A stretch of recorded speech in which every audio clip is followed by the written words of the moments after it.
মশক নিধন কার্যক্রম শুরু করেছে রংপুর সিটি কর্পোরেশন।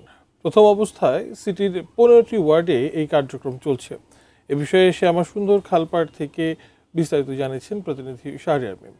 এখন যে শ্যামাসুন্দরী খালে রয়েছি, এখানে একটু আপনাদেরকে দেখাই যে এখানে কি পরিমাণ যে ময়লার ভাগার এখানে কিন্তু জমে গিয়েছে। অর্থাৎ এখানে যে শ্যামাসুন্দরীর যে পানি সেটি কিন্তু ঠিকভাবে প্রবাহিত হতে পারছে না, যার ফলে কিন্তু এখান থেকেই কিন্তু ডেঙ্গু মশার যে যে এখান থেকে প্রজনন কিন্তু তৈরি হচ্ছে এবং সেটি কিন্তু ছড়িয়ে পড়ছে।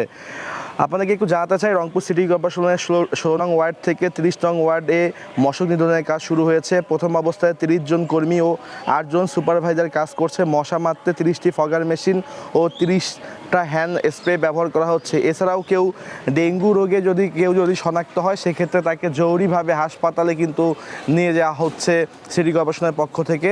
এমনটাই কিন্তু সিটি কর্পোরেশনের পক্ষ থেকে কিন্তু আমাদেরকে জানিয়েছেন প্রধান স্বাস্থ্য কর্মকর্তা কামরুজ্জামান ইবনে তাজ। আপনাদেরকে আরেকটি বিষয় জানাতে চাই যে রংপুরে কিন্তু রংপুর মেডিকেল কলেজ হাসপাতালে এই মুহূর্তে ডেঙ্গুতে আক্রান্ত হয়ে চিকিৎসাধীন রোগীর সংখ্যা নেই।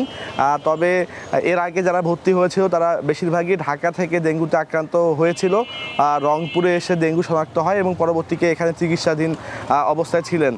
আর এই যে মশা এবং সেই সাথে ডেঙ্গু নিধনে কিন্তু সিটি কর্পোরেশনের পদক্ষেপ চলমান রয়েছে এবং তারা আসলে তাদের এই ঝোপঝাড় পরিষ্কার, ময়লা আবর্জনা পরিষ্কার এসব কিন্তু তারা অব্যাহত রেখেছেন এবং সকলকে কিন্তু তারা লিফলেটের মাধ্যমে, মাইকিংয়ের মাধ্যমে বাসাবাড়িতে ময়লা আবর্জনা না ফেলার, মানে জমা না রাখার আহ্বান তারা জানিয়েছেন।